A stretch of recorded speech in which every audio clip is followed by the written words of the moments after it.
नमो अरिहन्ताणं नमो सिद्धाणं नमो आयर्याणं नमो वज्रायाणं नमो सर्वसाहुनं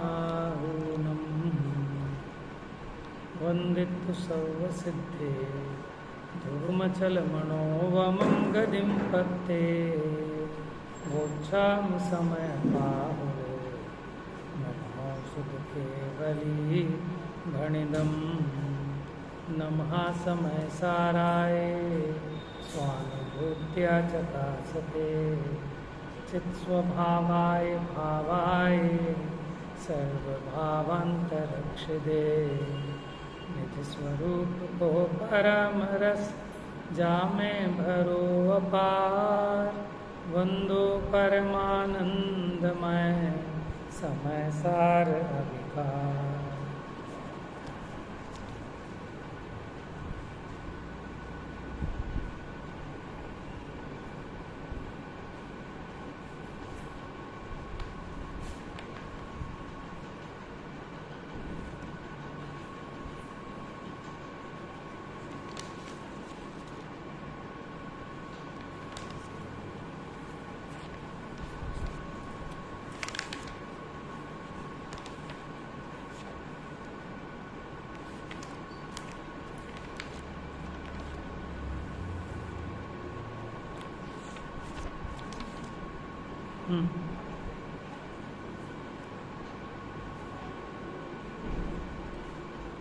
page number 835 गाथा number 373 से 382 तक। कल अपनी चर्चा प्रारंभ हुई थी, हमने हिंदी का अनुवाद पढ़ा था। गाथाएं पढ़ते हैं एक बार। उदगल दरब बहु भांति निंदा स्तुति वचन रूप परिणाम सुन कर उन्हें मुझको कहा दिन रोष तोष जो जीव करे। उदगल दरब शब्दत्व परिणत उसका गुण जो अन्य है तो नहीं कहा कुछ भी तुझे हे अबुध रोष तू क्यों करे। शुभ अशुभ जो शब्द वो तू सुन मुझे न तुझे कहे।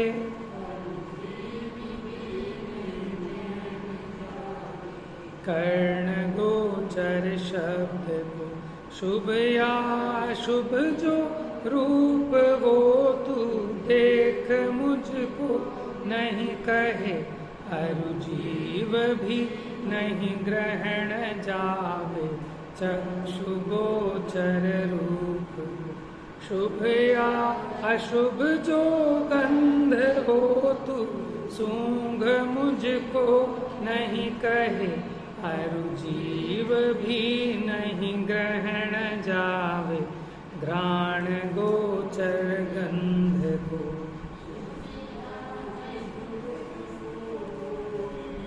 तू चाख मुझको नहीं कहे।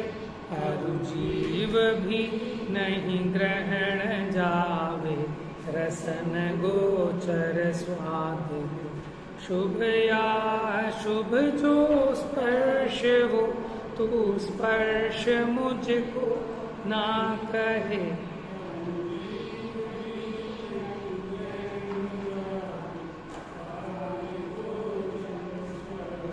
यहाँ 5 इंद्रिय के विषयों से ये जीव को भेद विज्ञान कराया कि 5 इंद्रिय के विषय तेरे को ये नहीं कहते तू मुझे सूंघ, मुझे चख, मुझे छू, मुझे देख, मुझे सुन। और जीव भी अपने स्वरूप को छोड़कर उन्हें चखने, सूंघने, छूने नहीं जाता। माने जीव अपने ज्ञान स्वभाव में रहता है और पुद्गल अपने स्वभाव में रहता हुआ परिणमित होता है। अब गुण की बात कहते हैं। शुभ या शुभ गुण कोई भी तू जान मुझको नहीं कहे। अरु जीव भी नहीं ग्रहण जावे। शुभ या शुभ जो द्रव्य वो तू जान मुझको नहीं कहे, हर जीव भी नहीं ग्रहण जावे। यह जान कर भी मूढ़ जीव पावे, नहीं उपशम अरे शिव बुद्धि को पाया नहीं वो पर ग्रहण। माने कह रहे हैं किसी गुण को ग्रहण करने नहीं जाता, किसी परद्रव्य को ग्रहण करने नहीं जाता, लेकिन इतना समझाए जाने पर भी ये मूढ़ जीव शांति को प्राप्त नहीं होता, शिव बुद्धि को पाया नहीं। शिव बुद्धि माने कल्याण बुद्धि, ठीक है, कल्याण बुद्धि को पाया नहीं, वो पर ग्रहण करना चाहिए, फिर भी पर को ग्रहण करना चाहता है। आइए टीका इसकी, पेज नंबर 837, भाषा टीका। ये तो अनुवाद का अर्थ है, वो हमने साथ साथ कर ही लिया था फिर। अब टीका देखते हैं अमृत चंद्राचार्य की, पेज नंबर 837 पर सबसे नीचे भाषा टीका हिंदी में।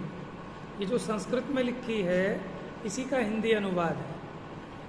प्रथम दृष्टांत कहते हैं, अभी दृष्टांत से समझाएंगे। इस जगत में बाह्य पदार्थ घटपट आदि, माने जो बाहर में जितने भी पदार्थ नजर आ रहे हैं, घट माने घड़ा, पट माने कपड़ा।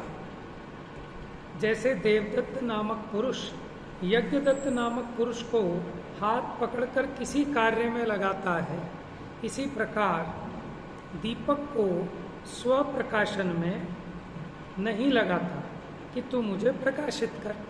जैसे कोई देवदत्त यज्ञदत्त को हाथ पकड़कर किसी काम में लगाता है, ऐसे ही जो 5 इंद्रिय के विषय हैं, ये कोई जीव को जबरन कि तू मुझे जान ऐसे नहीं लगाते, यहाँ दृष्टांत दिया। उसी प्रकार ये घटपट आदिक दीपक को कि तू भैया दीपक ये लाइट तू हमें प्रकाशित कर, ऐसे नहीं लगाते। और दीपक भी लोह चुंबक पाषाण की भांति, माने मैग्नेट चुंबक की भांति, तो लोह चुंबक पाषाण से खींची गई लोहे की सुई की भांति अपने स्थान से च्युत होकर उन्हें प्रकाशित करने नहीं जाता। माने जितने पदार्थ इस लाइट में दिख रहे हैं, ये लाइट से ये नहीं कहते कि हे लाइट तू हमें प्रकाशित कर, और वो लाइट भी अपने स्वभाव को छोड़कर इन्हें प्रकाशित करने को नहीं जाती। यहाँ वो दीपक का उदाहरण लिया कि घटपट आदि पदार्थ उसको ये नहीं कहते दीपक को कि तू मुझे प्रकाशित कर, और दीपक भी अपने कार्य को छोड़कर, अपना काम छोड़कर उन्हें प्रकाशने नहीं जाता।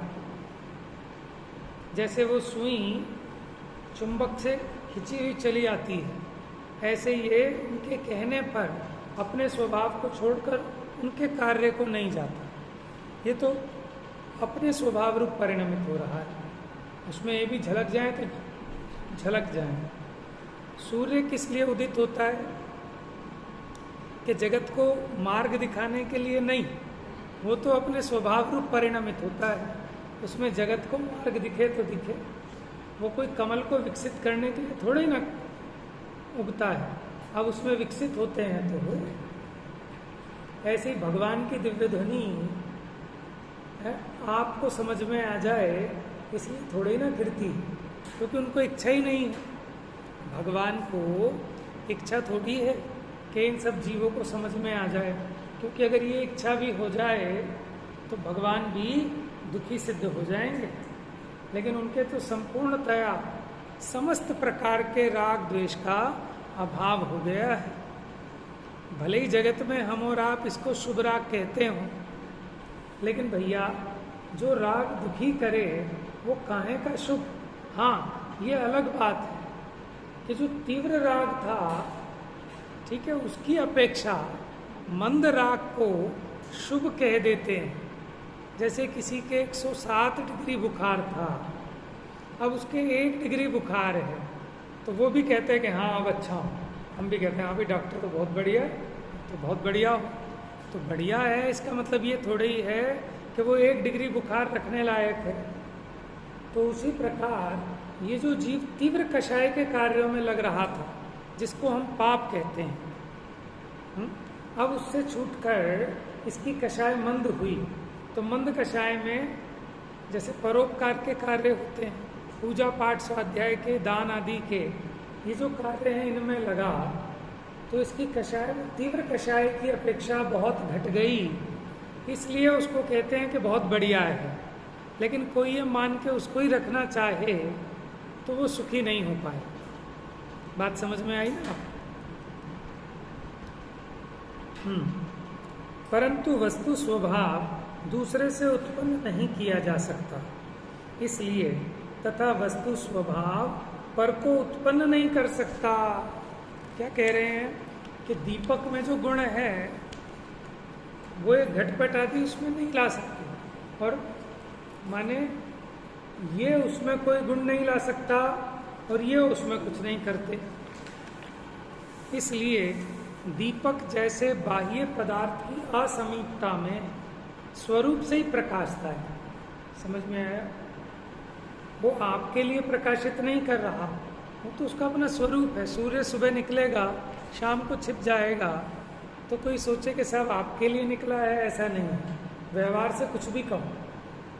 समझ में आया? हम यहाँ आए हैं किस लिए? आपको पढ़ाने के लिए कि नहीं? आप भले कहो व्यवहार से, हम तो स्वयं अपने पढ़ने के लिए आए हैं। क्योंकि अगर अकेले आपको पढ़ाना हो तो बोझा आ जाए। ठीक है, हमें अपना आनंद लेना है, हमें पढ़ना है, इसलिए हम उसमें आपका भी भला होता है। समझ में आए? उसी प्रकार जब घटपट आदि नज़दीक नहीं है, तब भी जो दीपक अपने स्व प्रकाशन के समय में जैसा प्रकाशित होता है, और वो घटपट आदि समीप हो तो तब भी वैसे ही प्रकाशित होता है। अपने स्वरूप से ही प्रकाशता है। ऐसे दीपक को वस्तु स्वभाव से ही विचित्र परिणति को प्राप्त होता हुआ मनोहर, यानी मन को हरने वाला, जिसे आप बाहर में शुभ कहते हैं, या अमनोहर जिसको आप अशुभ कहते हो, घटपट आदि बाह्य पदार्थ किंचित मात्र भी विक्रिया उत्पन्न नहीं करते। कि जब ये घटपट आदि नहीं थे, अब ये पटरा यहाँ जब नहीं था, तब भी ये लाइट वैसे ही प्रकाशित कर रही थी, और अब ये पटरा वटरा चौकी वोकी लाके यहाँ रख दी, तब क्या इसके आने पर वो थोड़ा सा कुछ अलर्ट हो गया? समझ में आया? तो इन्होंने ये संयोग घटपट आदि ने उस दीपक को विकृत नहीं किया, उसमें कोई स्पेशल विक्रिया उत्पन्न नहीं की। ये नहीं थे तब भी वो तो अपने स्वभाव से प्रकाशित हो रहा था। अब ये आए तो इनको कोई स्पेशल प्रकाशित नहीं कर रहा। बात समझ में आई? यानी ये इनका कुछ नहीं कर रहा घटपट आदि का, और घटपट आदि दीपक में कुछ नहीं कर रहे। ये तो था दृष्टांत। अब सिद्धांत समझो। क्या सिद्धांत समझाना है? माने अपने ज्ञान पे घटित करना है ना। ज्ञान स्वप्न प्रकाशक है, उस ज्ञान में समस्त ज्ञेय जानने में आते हैं, लेकिन ये ज्ञेय जबरन मुझे कि तू मुझे जान ऐसा नहीं लगाते। और मैं भी जब ये ना हो तब भी मैं तो ज्ञान स्वरूप हूँ, और ये हो गए तो भी मैं ज्ञान स्वरूप हूँ। तो इनको जानने में इनका कोई रोल नहीं है, वो तो मेरा स्वभाव है।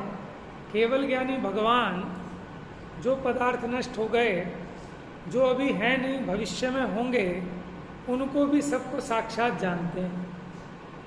तो इसका मतलब ये पदार्थ ज्ञान में कुछ नहीं करते, और ये ज्ञान इन पदार्थों में कुछ नहीं करता। ज्ञान का स्वभाव है जानने का, और ज्ञेयों का स्वभाव है जानने में आ जाने का, लेकिन दोनों अपने अपने स्वरूप में बने रहते हैं। ऐसा वस्तु का स्वतंत्र स्वरूप। देखिए, अब दृष्टांत कहा था, अब दार्ष्टान्त कहते हैं। बाह्य पदार्थ, अब यहाँ हो गए शब्द, गंध, रूप, रस, वर्ण, गुण और द्रव्य। जैसे देवदत्त यज्ञदत्त को हाथ पकड़कर किसी कार्य में लगाता है?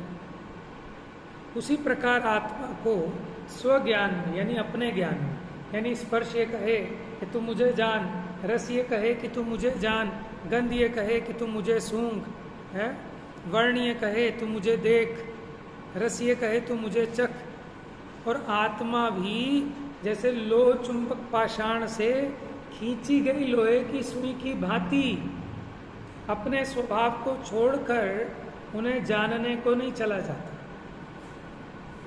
परंतु वस्तु स्वभाव पर के द्वारा उत्पन्न नहीं किया जा सकता, इसलिए तथा वस्तु स्वभाव पर को उत्पन्न नहीं कर सकता, इसलिए आत्मा जैसे बाह्य पदार्थों की असमीपता में, माने जब बाह्य पदार्थ समीप ना हो तब जैसे अपने स्वरूप से ही जानता है, उसी प्रकार अगर वो बाह्य पदार्थ समीप में आ जाए तब भी अपने स्वरूप से ही जानता है। देखो आप आंखें बंद करो। अब हमने आपको कहा फ्रिज, टीवी आपको दिख गया ना घर का, वो तो यहाँ नहीं आए, आपका ज्ञान वहाँ नहीं गया। उसी प्रकार जब टीवी आपके सामने हो, फ्रिज आपके सामने हो, उस समय भी वो जानना उसमें उनका कुछ नहीं है, ये आपके ज्ञान स्वभाव की सामर्थ्य है। जब वो दूर हैं तब जैसे आपका ज्ञान प्रकाशित है, उसी प्रकार जब वो समीप हैं घटपट आदि पदार्थ तब भी आपका ज्ञान अपने स्वभाव से प्रकाशित है। उन्होंने आपके ज्ञान में कोई विक्रिया नहीं की, कोई चेंज नहीं किया, कर नहीं सकते, क्योंकि किसी एक के स्वभाव को कोई दूसरा उत्पन्न नहीं कर सकता। तो अपने स्वरूप से ही जानता है। अपने स्वरूप से ही जानते हुए उस आत्मा को वस्तु स्वभाव से ही विचित्र परिणति को प्राप्त मनोहर और अमनोहर शब्दादि बाह्य पदार्थ, ये दो तरह के हैं ना, कि एक को हम कहते हैं शुभ, एक को अशुभ, जैसे एक को सुगंध, एक को दुर्गंध, एक को अच्छा, एक को बुरा, मनोहर और अमनोहर। तो जितने भी 5 इंद्रियों के विषय हैं वो बाह्य पदार्थ किंचित मात्र भी मेरे ज्ञान में विक्रिया उत्पन्न नहीं करते, माने विकार नहीं करते। इस प्रकार आत्मा दीपक की भांति पर के प्रति सदा उदासीन है। उदासीन माने उससे विरक्त है, तटस्थ है। आत्मा में इन 5 इंद्रिय के विषयों से विकार नहीं आता, तथापि जो राग द्वेष होता है सो अज्ञान है। यानी यहाँ सिद्ध किया कि ये राग द्वेष अज्ञान से होते हैं, 5 इंद्रिय के विषयों से नहीं होते। तात्विक भेद विज्ञान करा रहे हैं।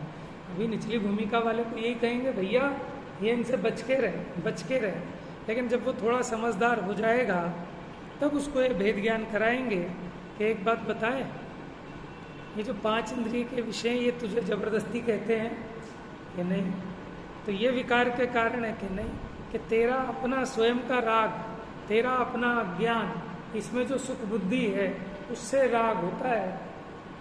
यूँ तो कोई चीज़ सामने ना हो तब भी आप अपने आप कल्पना करके रागी द्वेषी होते हैं।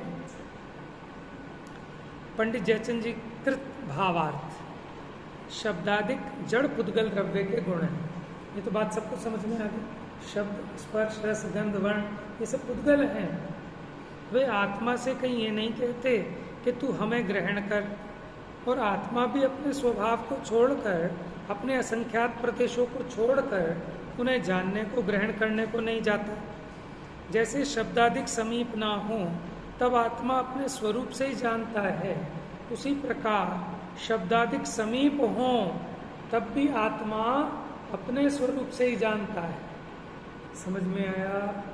बच्चे ने जिद की कि पापा 10 रुपए दे दो, हमने दे दी, तो बच्चे को भले लगे कि मैंने मांगे तो मिले, कि नहीं बेटा तेरे मांगने से नहीं दे रहा था, समझ में, मुझे देने थे तो दिए, नहीं तो तू कल को लाख रुपए मांगने लगे, तेरे मांगने से थोड़ी दूंगा। तो ऐसे हमें लगता है कि हमने भगवान के सामने जाके मांगा था, भगवान ये 3 पुत्रियां हैं, अब 4था पुत्र दे दे तो हो गया, कि तेरे मांगने से नहीं हुआ। वो होना ही था, तुझे पता नहीं था, तुझे लगता है कि मैंने मांगा इसलिए मिला। समझ में आया? कि सब जगत के सब पदार्थ स्वतंत्र अपने अपने स्वरूप में परिणमित होते हैं, कोई किसी के अधीन नहीं, कोई किसी को कुछ करता नहीं, लेकिन अपने अज्ञान से हमको ऐसा लगता है। हम अपने आप ही आप अपनी बुद्धि में जोड़ लेते हैं कि इस कारण हुआ, उस कारण हुआ, ऐसा हुआ। जैसे घर में बैठे बैठे सोचते हैं ना कि फला रिश्तेदार नहीं, अच्छा इसलिए नहीं आए होंगे, मैंने ये बात कह दी थी, चाहे वो सोचा ना हो उसने। हम अपने आप ही आप अपनी कपोल कल्पनाओं में राग द्वेष, अच्छा फिर अब आएगा उसे मजा चखाऊंगा, फिर वो ऐसा करेगा, फिर मैं ऐसा कहूँगा, फिर मैं उसकी सारी पोल खोल दूंगा, फिर हाथापाई हो जाएगी, कोई बात नहीं, 100 नंबर पे कॉल करके बुला लूंगा, और फिर मेरा वकील जानकार तो है ही, कोई बात नहीं, लाख रुपए खर्च होंगे, लाख क्या 2 लाख खर्च दूंगा, और भयंकर ऐसी कसाई कर लेगा। समझ में आया? तो ऐसे ये जीव अपनी अज्ञानता से राग द्वेष विकार करता है। समझ में आया? कि जो हुआ नहीं है अपनी कल्पना से वही सोचने लगता है, और जो सोचते हैं ना वही सुनता है और वही दिखता है।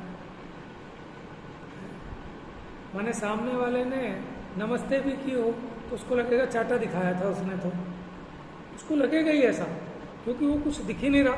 क्योंकि देखता क्या है कि बाहर के देखने से मतलब नहीं है, तेरे उपयोग में क्या चल रहा है वो दिखता है।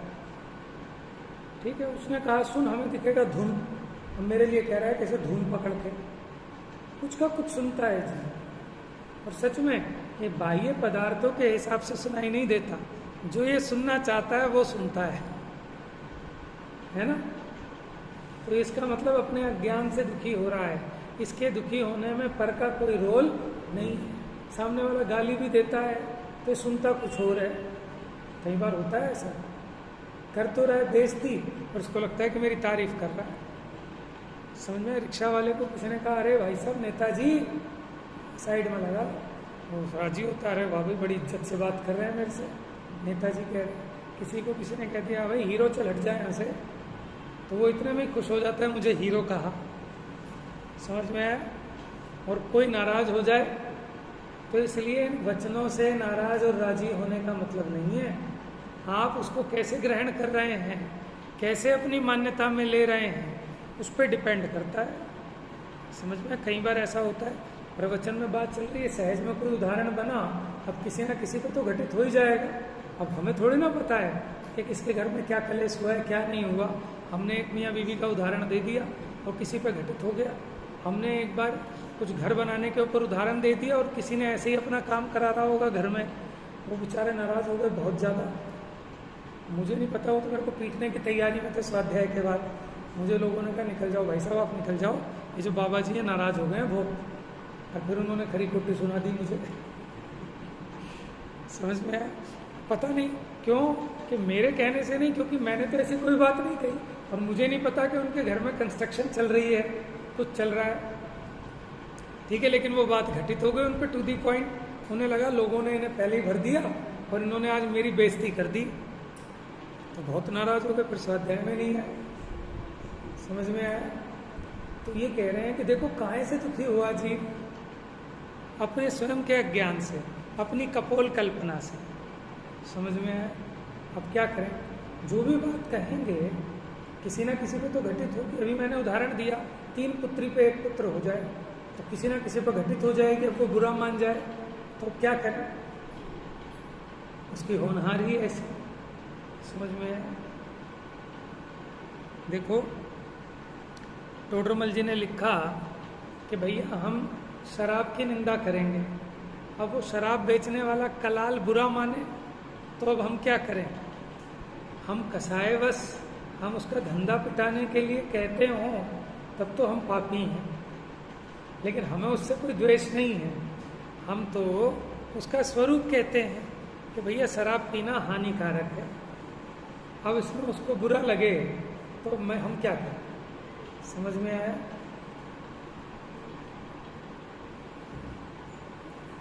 तो यहाँ ये कह रहे हैं कि कोई एक अन्य द्रव्य किसी दूसरे अन्य द्रव्य में कुछ नहीं करता।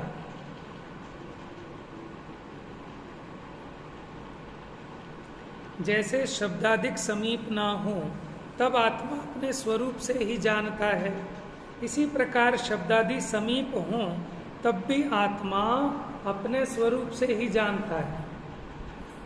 इस प्रकार अपने स्वरूप से ही जानने वाले ऐसे आत्मा को अपने अपने स्वभाव से ही परिणमित होते हुए शब्दादिक, वो तो अपने स्वभाव में उद्गल का धर्म है कि वो शब्द रूप, रस रूप, गंध रूप, वर्ण रूप परिणमित होगा।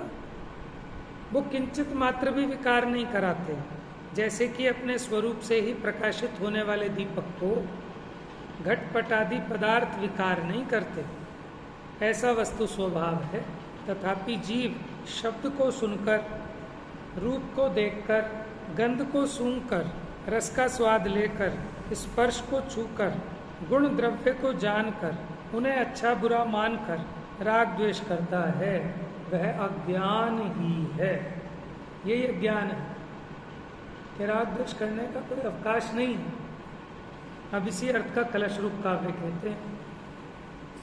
पूर्णैकाच्युत शुद्ध बोध महिमा बोद्धान बोध्यादयम् यायात् कामपि विक्रियां तथेतो दीपः प्रकाश्यादिव तद्वस्तु स्थिति बोध बंध धिषणा एते किमाज्ञानिनो रागद्वेषमयी भवन्ति सहजां मुञ्चन्त्युदासीनताम्। श्लोकार्थ देखिए। पूर्ण, एक, अच्युत माने जो चलायमान ना हो, जो च्युत ना हो, उसे कहते हैं अच्युत। और शुद्ध ज्ञान, ज्ञान क्यों है ऐसा कि इसमें कोई भी ज्ञेय प्रवेश नहीं करता, इसीलिए ज्ञान सदा शुद्ध है। तो ऐसी जिसकी महिमा है, ऐसा ज्ञायक आत्मा ज्ञेय पदार्थों से किंचित मात्र भी विक्रिया को प्राप्त नहीं होता। जैसे दीपक प्रकाश्य पदार्थों से विक्रिया को प्राप्त नहीं होता, माने दीपक के प्रकाश में प्रकाशित होने वाले जो घटपटादि पदार्थ हैं उनसे प्रभावित नहीं होते। कि छोटा घड़ा आया तो थोड़ा सा नाराज होगा दीपक, और जब बड़ा घड़ा आ गया, हाँ अब आया ना मजा, तो राजी हो जाएगा। ऐसा नहीं, समझ में? आप सुंदर साफ स्वच्छ घड़ा लाए तो बहुत राजी राजी प्रकाशित करेगा, और आप पुराना मैला कुचैला घड़ा ले आए तो थोड़ा सा दुखी होकर प्रकाशित करेगा। ऐसा है क्या? नहीं। जैसे सूर्य गरीब के यहाँ कम प्रकाश करे और अमीर के यहाँ ज़्यादा प्रकाश करे, ऐसा है क्या? कैसा प्रकाश करता है? ये देखो आँख की रोशनी का हिसाब है। जिसके जैसी आँख की रोशनी हो उसे वैसा प्रकाश दिखेगा। किसी के मोतियाबिंद आ रहा हो आँख में तो उसे वैसे ही दिखेगा धुंधला, और जिसकी रोशनी बढ़िया हो उसे बढ़िया एकदम क्लीन प्रकाशित दिखेगा। लेकिन उसके कारण जो सूर्य का प्रकाश है उसमें कोई भेदभाव नहीं है, उसमें कोई विक्रिया नहीं है ज्ञेय के हिसाब से, वो तो अपने स्वभाव रूप परिणमित होता है।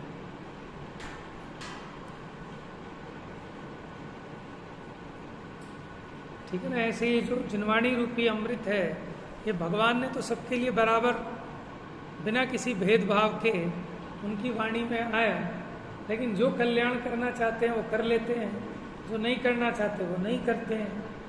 कोई भेदभाव तो है नहीं किसी के।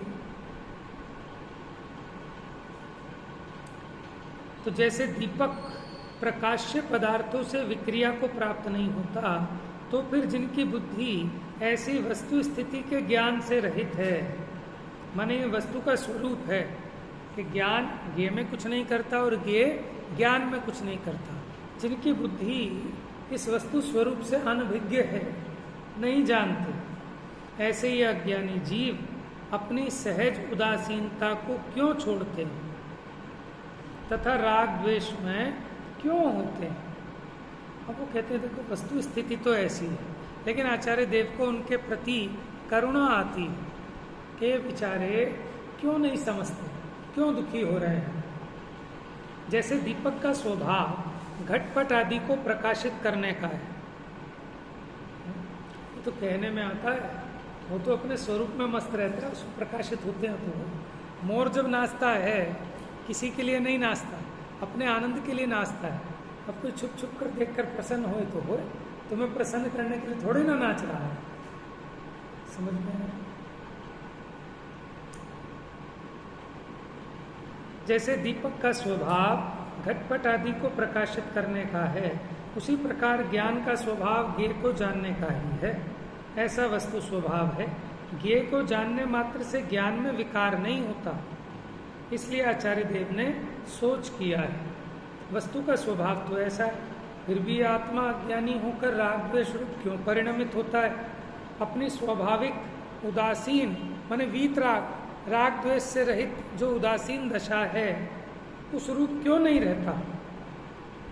इस प्रकार आचार्य देव ने जो चिंता की है, जो सोच किया है, जो करुणा की है, सो उचित ही है।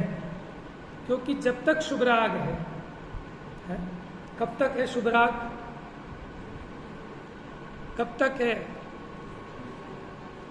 जब तक वीतरागता नहीं होती। लेकिन नरक में भी नहीं है। कहाँ है नरक में शुभराग? ठीक है ना? तो जब तक शुभ राग है, तब तक प्राणियों को अज्ञान से दुखी देखकर करुणा होती है। मुनिराज की बात है। ये भी उन्हें उनका राग दुखी कर रहा है कि जो बेचारे अज्ञानी जीवों पर करुणा उपज रही है कि ऐसा आनंद का काम है, फिर पता नहीं क्यों मरे जा रहे हैं बेचारे। ठीक है ना? हमें लगता है कि मुनिराज क्या जिंदगी है। मुनिराज हमें देख के कहते हैं कि क्या जिंदगी है। ठीक है? वो तो अपने लिए, अपने पास, अपने आनंद में लीन है, और हम अपने से आजान, दूसरे की माने गुलामी कर रहे हैं, बंधुआ मजदूर हो गए हैं। कुछ सूझता नहीं है। शरीर की सेवा, संयोगों की सेवा, उद्गल की सेवा, उद्गल के चाकर बने पड़े हैं। जरा सा सोच भी नहीं आता कि टाइम खराब कर रहा हूँ। ये गुलामी है। गुलामी बाद में टूटेगी, पहले एक श्रद्धा पलटे कि मैं गुलाम हूँ। जिसको यही नहीं लग रहा कि मैं गुलाम, वो कब आज़ाद होगा? तो पहले जीव को लगे अंदर में कि और गुलामी कब तक चलेगी, तब अंदर में ऐसा लगे, तब उसके झटपटाहट रहे, तब वो मार्ग खोजेगा कि कैसे आज़ादी हो सकती है।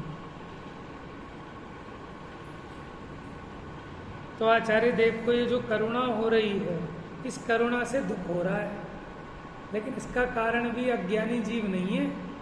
मुनिराज जो दुखी हो रहे हैं, जो उन्हें करुणा आ रही है, उसका कारण अज्ञानी प्राणी नहीं है। उनका स्वयं का जो अभी शुभराग है वो है। इसलिए वो नक्की करते हैं कि ये शुभराग भी मेटने लायक है, और फिर श्रेणी मांड के केवल ज्ञान ले लेते हैं। समझ में आया? अब आगामी कथन का सूचक काव्य कहते हैं। राग द्वेष विभाव मुक्त महसो नित्यम स्वभाव स्पृश पूर्वागामि समस्त कर्म विकला भिन्नस्तदात्मोदयात् दूरारूढ़ चरित्र वैभव बलात् चिर्मयीं विन्दन्ति स्वरसाभिषिक्त भुवनां ज्ञानस्य संचेतना। चेतो भाई, चेतो चेतन, कि किसे चेतो? कि तुम चेतन स्वरूप हो, ऐसा चेतो। ज्ञान चेतना को चेतो। किसे चेत रहे हैं? मैं सुखी दुखी, मैं रंग राग, मेरे धन ग्रह गोधन प्रभाव, मेरे सुख तिय मैं सबल दीन, बेरूप सुभग मूरख। सुबह से शाम तक यही चेत रहे हैं। मैं अमीर, ये गरीब, मैं गोरा, ये काला, मैं मोटा, ये पतला, मैं लंबा, ये छोटा, मेरे इतने पुत्र, इसके इतने पुत्र, मेरे ऐसे संयोग, इसके ऐसे संयोग। माने जो पुद्गल है, इस रूप अपना संचेतन कर रहा है, यह अज्ञान चेतना है। मैंने ये किया, मैंने वो किया, मैंने ऐसा किया, ये कर्म चेतना है। और मैंने ऐसा ये कर्म के उदय का फल भोगा, मैंने खाना खाया है, मैंने एसी की हवा ली, ये कर्म फल का भोक्ता बन रहा है। ये सब अज्ञान चेतना है।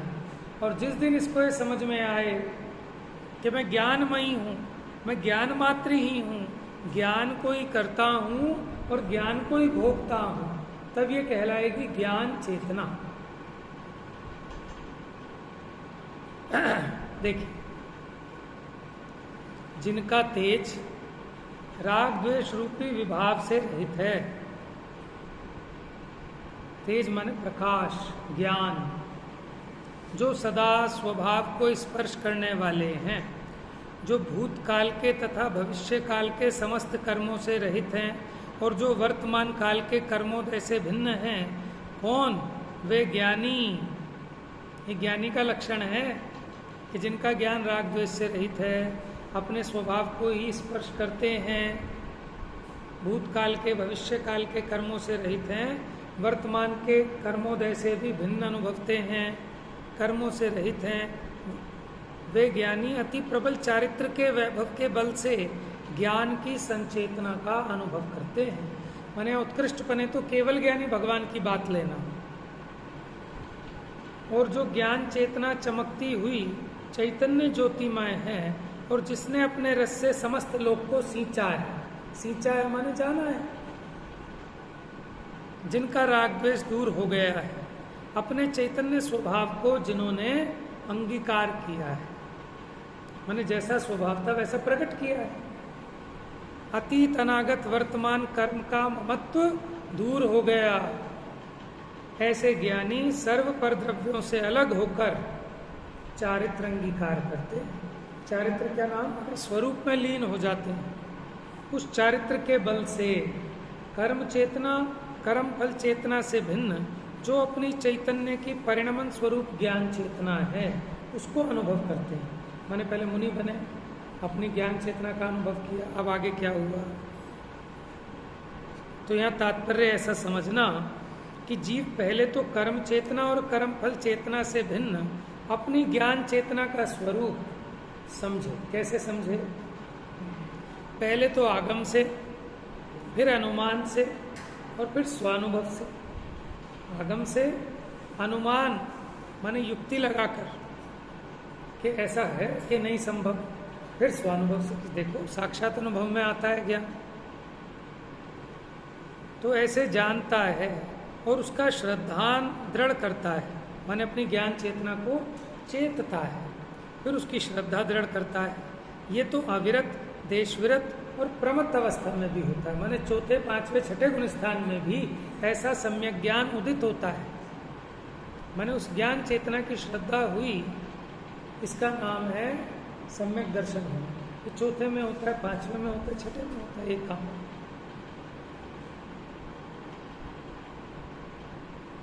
और जब अप्रमत्त अवस्था होती है, माने छठे से ऊपर बढ़ते हैं, तब जीव अपने स्वरूप का ही ध्यान करता है।